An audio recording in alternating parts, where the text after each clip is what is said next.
Hi, my name is James Mead. I am the interim chair of the Department of Commerce, and we're here today in beautiful Pensacola Beach at the Hilton.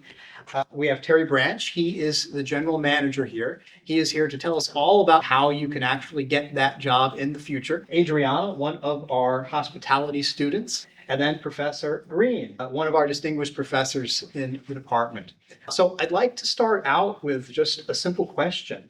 Terry, how did you get this job? How did you end up being GM? Well, James, I am one of the few that started in the business as a general manager. A family friend owned 7 hotels. I was finishing playing soccer and realized I would not be the next Pele. So therefore, I did have to get a job and interviewed for the job.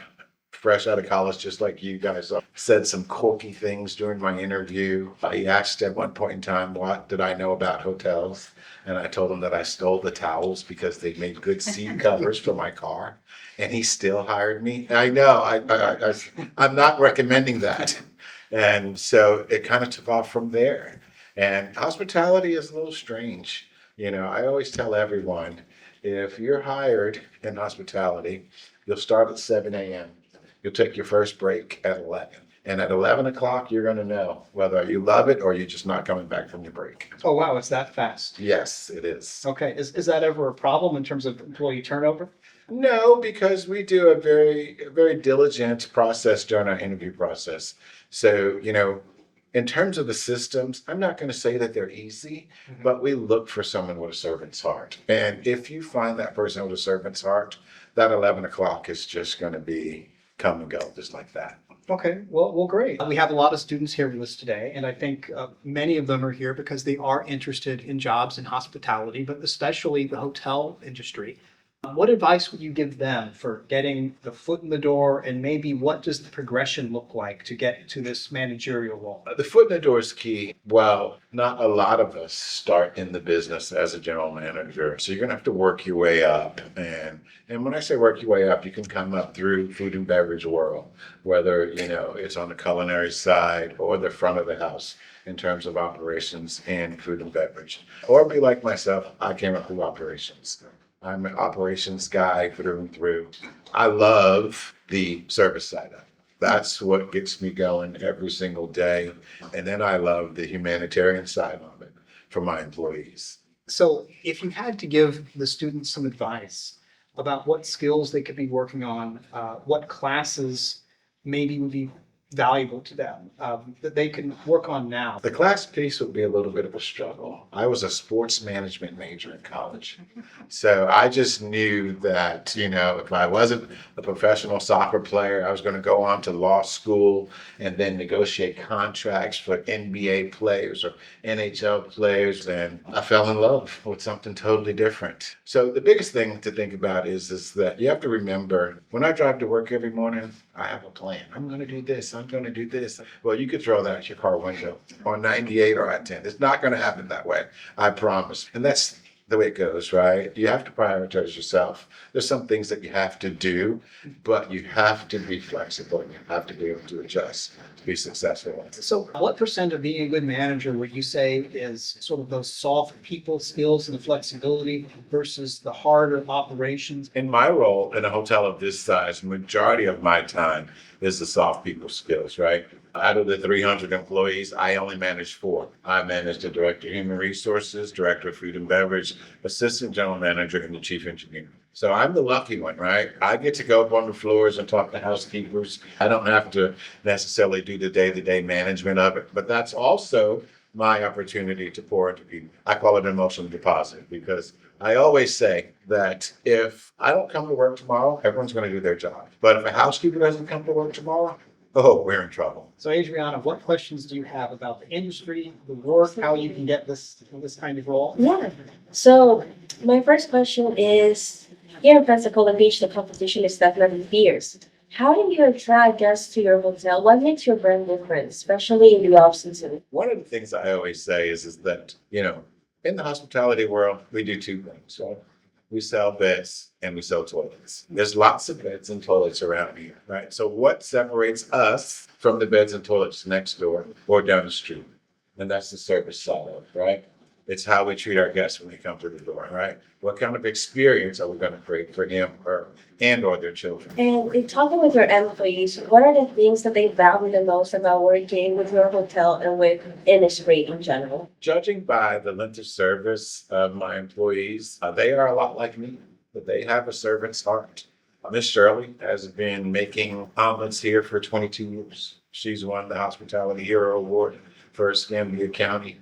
Paul Durant, my director of food and beverage, he's been here since the doors opened in several different roles. So you'll find that more often than not, people in the service industry have a tendency to stay. It's because, I mean, number one, right? You're going to come to work, you're going to have fun. I promise you, you will have fun. It's probably the only career that you'll have fun first and then work afterwards.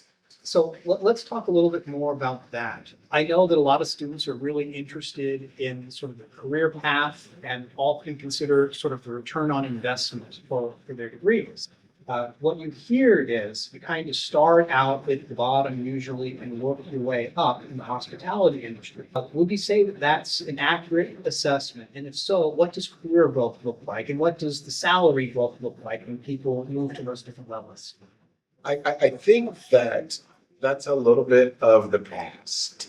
I think now we do lots of internships, we do lots of mentoring, and I think that students today have a lot of opportunity, whether it be an internship or Innisfree. We do a manager and training program, and sometimes it's hourly students. Sometimes it is, first-time managers. So they have an opportunity to spend a lot of time with our leadership team, who Dr. Green has met on several occasions. And that gives them kind of an opportunity or a step up to come into the business as probably an entry-level manager as opposed to an hourly associate. So that would make the progression up to upper management a little bit quicker. What are the qualifications that you're looking for in students, for example, us who want to apply for internships or different programs? What are you looking for? How can we make our applications competitive? It's really about the interview process. And I don't mean it in a bad way when I say this, but I mean, folks can write great resumes, right? But when you walk through the door, that's when really the rubber meets the road, right? When you walk through the door with that smile, that's the difference maker right there, right? You already written a great resume, you've got great experience, and you've got all that stuff going behind you. But when you get through the door, really that servant's heart and just being confident in what you say when you're answering those questions. So the servant's heart. I have noticed that there are some companies out there that just seem to be able to pick the right people for the job.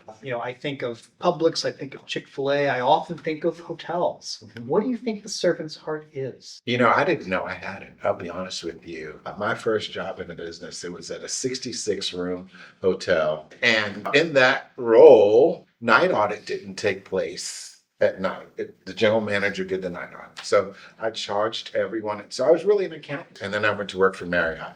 And then that's when I realized that I had a servant's heart.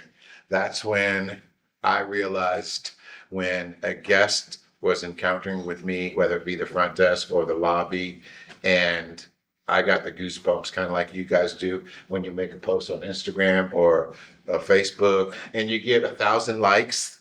Well, imagine getting 1,000 likes for every person you encounter. And that's the same feeling that I get, whether a guest has a problem or if a guest doesn't have a problem and they just want to tell me how great their stay was at the hotel. So as a college professor, I'm mostly in my office when I'm not teaching, but on the days that I do teach, I get those interactions where it's, boy, that was a great class, or I really learned something today. It's probably similar. Very much so. Very much so. Well, Dr. Green, you're sort of the resident expert here. What question would you like to ask or add to the conversation? Yeah, so I think the biggest thing is when we talk about getting a 4-year or above degree, I of course think that that's super important. And we know in our industry that you don't necessarily need a degree in order to enter into the hospitality industry. I believe sincerely that that's changed. So I would kind of like to have that conversation of how you see it, because that's how you started, where you said, oh, I have a sport management degree. So what do you think about that? For example, revenue management. It's a science. and you have to apply yourself. You have to study a lot. You have to study trends. You have to worry about supply and demand, who's coming, who's going. So there's a lot of things that come into place, right? So to Dr. Green's side, we're on Zoom calls with folks from all over the world, studying, analyzing things that take place. Because at the end of the day, this is for profit.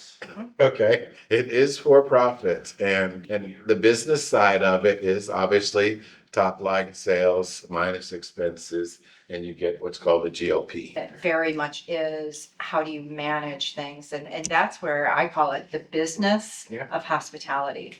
Because if you are looking at an accounting, let's say, degree, guess what we have within a hotel? We have accountants here, right? Guess what we have? We have marketing people Yes. within hotels or corporate level. But when you're talking about corporate, that's a lot of different things. So that's really, thank you for that. That's really all I wanted to know, James. And the revenue management piece, that's for the analytical person, right? Because we look at revenue management, so it's kind of split. That same warm and fuzzy that an operator is going to get in the lobby, he or she that's into revenue management is the person that's going to say, okay, I'm going to forecast your occupancy and ADR for Monday, the 10th of March. Well, then on the 11th, they want to sit down and study it and dissect it. How many K1s did you sell? How many Queens did you sell? Whereas an operator, I'm like, okay, that day's passed. I can't make any more money that day. Let's move to Tuesday. So you understand the difference of the two, right? And theirs is a lot more science, where I'm probably a lot more chatty Cathy. Well, great. Well, wonderful. I think this has been a great session. I thank everyone. We got to learn a lot about how the beautiful Hilton at Pensacola Beach operates today. Thanks for joining us. Thank you. Thank you. Thank you.